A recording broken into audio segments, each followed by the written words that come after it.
It was 1969.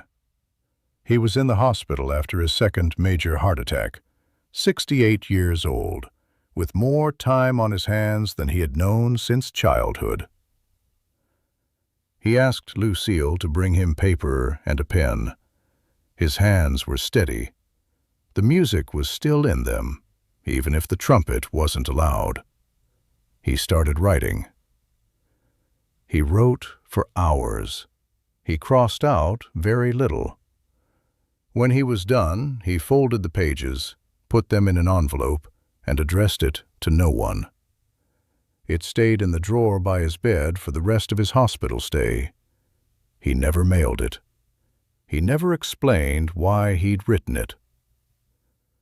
Louis Armstrong was, among everything else he was, a writer.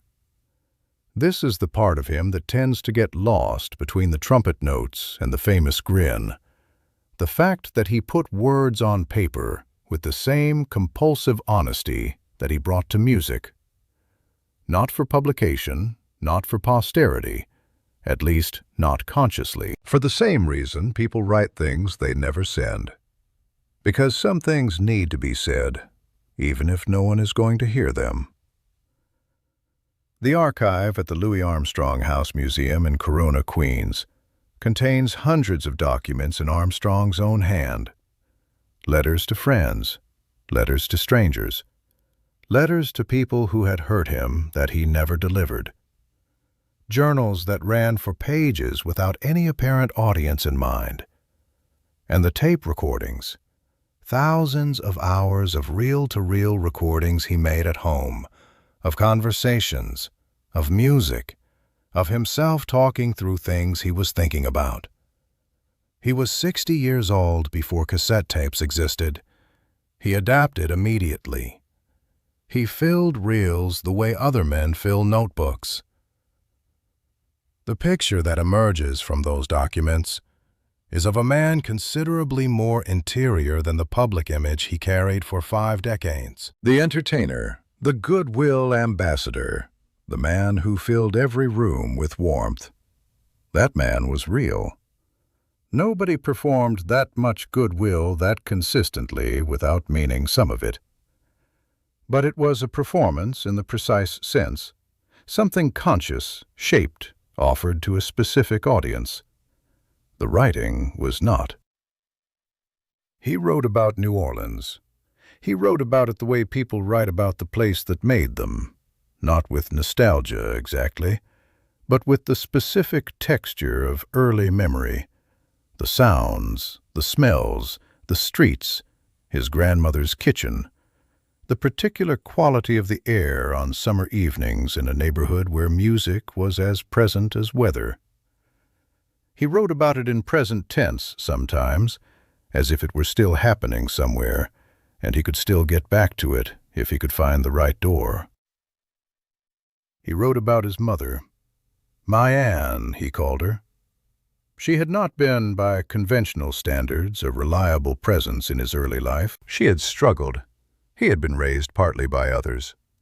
But in the letters and journals, she appears as someone he had clearly spent enormous internal energy understanding. Not forgiving, exactly, because forgiveness implies grievance, and Armstrong seemed to have moved past grievance into something more complicated. Understanding, maybe. The effort to see a person's whole life, and not just the parts that affected him directly. He wrote about race. He wrote about it plainly, without the diplomatic smoothing he applied in public statements. He wrote about specific incidents, hotels, restaurants, streets, encounters, with the flat precision of a man who had catalogued every one and never let himself forget them. He didn't editorialize, he described. But the cumulative weight of the descriptions was its own editorial. Incident after incident, decade after decade, the same country showing him the same thing in different rooms. He also wrote about joy. Real joy. Described specifically. Not the performed joy of the stage, but the private kind. The kind that comes from a particular song working, or a particular moment between musicians, or the specific happiness of being in a room where the music is going somewhere no one planned. He wrote about Lucille, his fourth wife and the woman he stayed with, in terms that were clear and unguarded in a way that his public persona rarely permitted. He loved her. He wrote it simply, the way people write the things they feel most directly when no one is reading. The hospital letters from 1969 cover a lot of ground. He was facing the possibility that the heart attack might be the last phase of his life, and he wrote with that awareness without writing about it directly. He circled it. He wrote about things he wished he had said and hadn't, things he had done and was glad of, things he had compromised on and why, things he refused to compromise on and why. He wrote about the music in a way he almost never spoke about it publicly. Technically, with deep care for the specific qualities that made certain performances different from others. He wrote about what it felt like to play a note that worked. Not a famous note, not a high C that audiences remembered for years, but an ordinary note in the middle of an ordinary song on an ordinary night, when the breath and the embouchure and the timing aligned exactly, and the sound that came out was precisely what he had heard in his head. He said it felt like the distance between yourself and the music disappearing, like not playing, but being the sound. He wrote, "When it goes right, you are not making music. The music is coming through you, and you just have to stay out of its way." He wrote about the musicians he had loved and lost.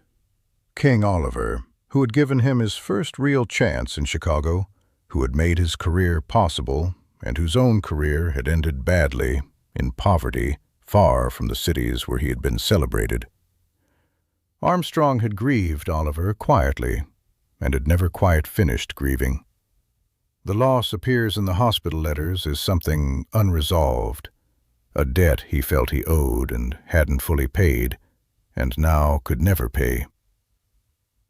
He wrote about Fats Waller, who was gone. He wrote about Billie Holiday, who had died 10 years earlier, about the specific quality of her voice and what it did that nobody else's voice did, and about the particular sadness of watching someone that gifted spend so much of herself on suffering. He wrote about it without judgment and without resolution. He was not trying to explain it. He was trying to hold it, put it somewhere that wasn't just inside him. The envelope never got a name on it.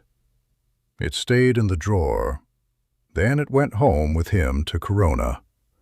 Then it went into the archive with everything else. The Louis Armstrong House Museum opened in 2003, 32 years after his death, in the house where he and Lucille had lived since 1943. The archive is still being processed. Scholars are still finding things.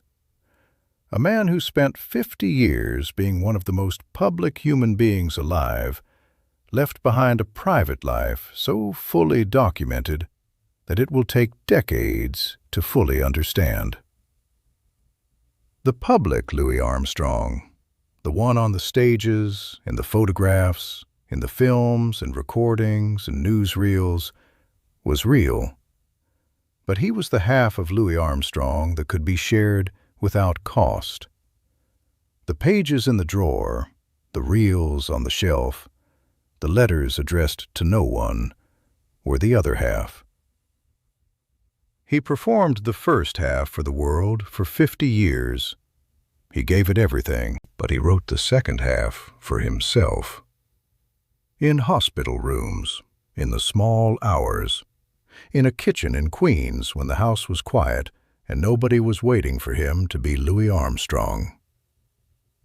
Just a man writing, trying to understand the life he had been given and what he had done with it. Turns out he had done quite a lot